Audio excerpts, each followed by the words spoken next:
Hello, in this video, we're focusing on the practical concepts that you can actually apply in the real business world. Hope you enjoy it. Let's get on with it. Today, we'll explore how Mark Cuban transformed a $25,000 startup into a business empire worth billions. Starting with broadcast.com, the company he co-founded, Cuban saw the potential of internet radio and media streaming early on. The success of broadcast.com led to its acquisition by Yahoo, marking a major milestone in Cuban's career. Following that, his involvement with Micro Solutions demonstrates his sharp business sense and ability to grow technology ventures.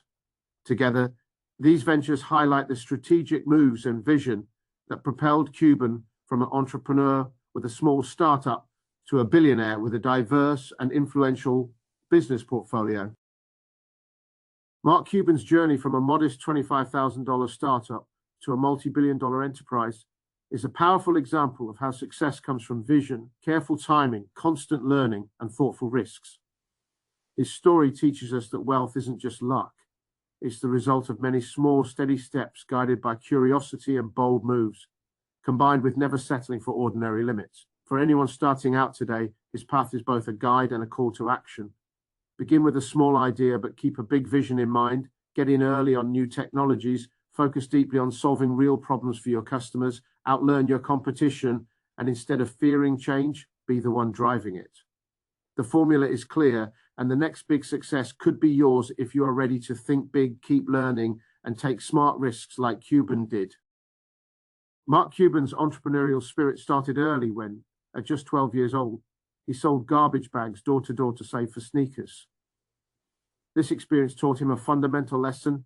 If you solve a problem that people already have, they will pay you for the solution. Throughout his youth, he kept building on this idea by selling stamps, coins, running newspaper routes, and even teaching disco lessons in college. Each of these ventures helped him sharpen his instincts, improve his communication skills, and better understand how customers think. After college, Cuban moved to Dallas, where he took jobs as a bartender and a computer software salesperson. However, after being fired from the latter for prioritizing a big $15,000 sale over cleaning duties, he realized he needed to forge his own path. This moment marks an important turning point because it demonstrates how entrepreneurs often use setbacks as motivation to take decisive action and build something independently. In 1983, Mark Cuban founded Micro Solutions, a tech consulting and systems integration company, at a time when personal computers were just starting to gain traction, but still seemed complex and intimidating to many businesses. He saw an opportunity to help companies navigate this new technology by providing services like systems integration, software reselling, and early networking support. The business quickly grew as demand for these solutions increased. By 1990, Micro Solutions was sold to CompuServe for $6 million, which gave Cuban about $2 million after taxes. This sale was his first significant financial success and provided the capital for him to take on larger ventures. The key takeaway here is that Cuban's success came from solving practical problems, specifically making new technology accessible and easy to use for everyday business needs. This approach of simplifying and integrating new tech remains a valuable strategy for modern companies looking to succeed.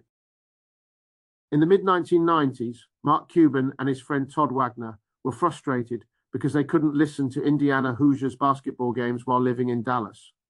To fix this, they created AudioNet, which later became Broadcast.com, an innovative online streaming service that let people listen to radio and other audio sources over the internet. They started with a modest investment of about $25,000 covering equipment, servers, and bandwidth. That was a small amount for a business that would help shape the future of streaming media. The company went public in 1998, and just a year later, Yahoo bought it for $5.7 billion in stock, instantly making Cuban a billionaire. This moment is widely seen as a classic example of taking a small startup and turning it into a massive success, defining an era in the digital media landscape. Mark Cuban's success with Broadcast.com came down to a few key factors.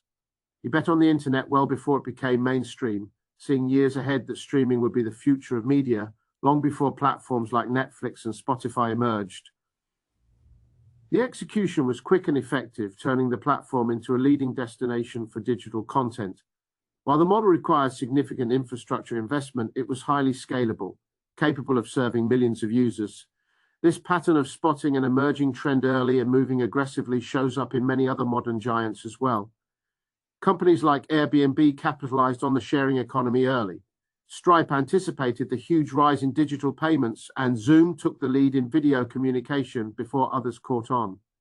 These examples highlight how crucial timing, vision, and execution are in turning innovative ideas into billion-dollar successes.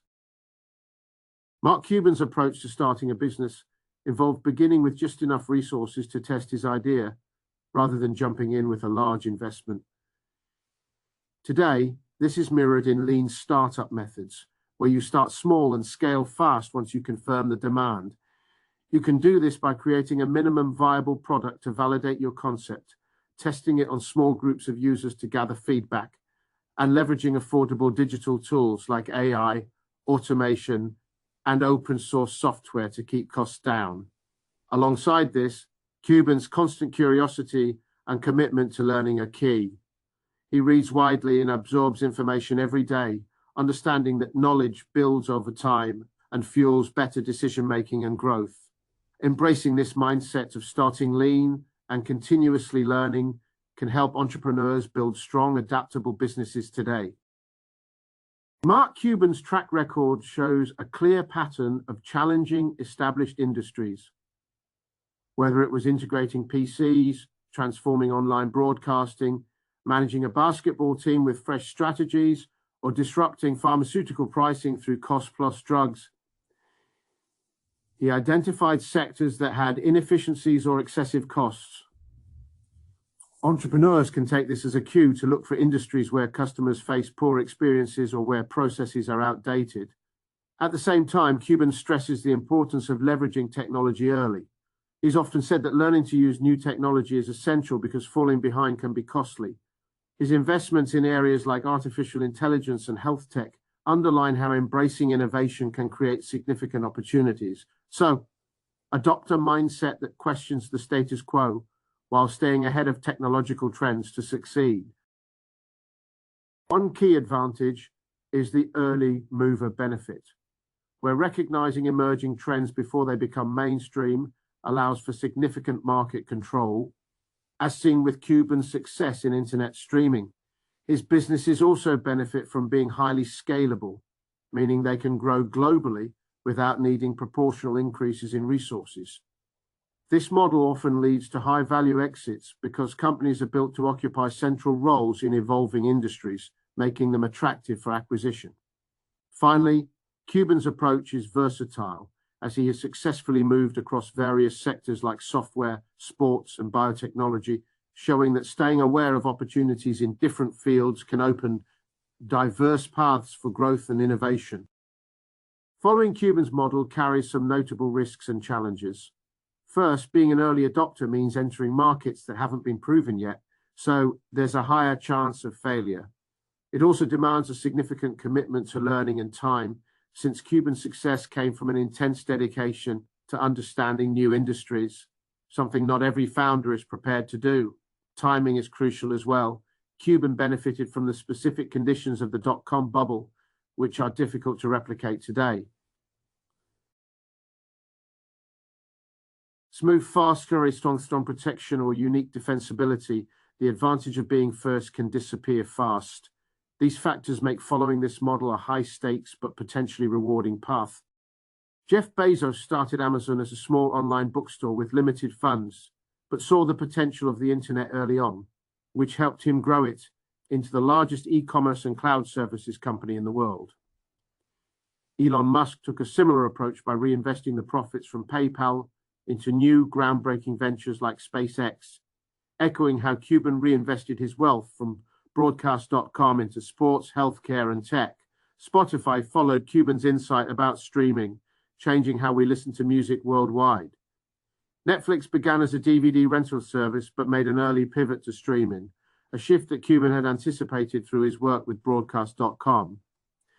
These examples show how spotting trends early and reinvesting wisely can lead to remarkable success, much like Cuban's own journey. Mark Cuban's journey from a modest $25,000 startup to a multi-billion-dollar empire is not just about accumulating wealth. It's a clear example of how vision, timing, continuous learning, and smart risk-taking come together to create lasting success. His story proves that big achievements aren't luck, but the result of consistent effort, curiosity, and bold moves that challenge the status quo. For today's entrepreneurs, his path offers practical advice. Start small with a big vision, adopt new technologies early, focus relentlessly on solving real problems, learn faster than others, and don't shy away from being the disruptor. The key steps are all laid out. Success at this level is reachable if you're ready to think boldly, learn without pause, and take well-considered risks, just like Cuban did.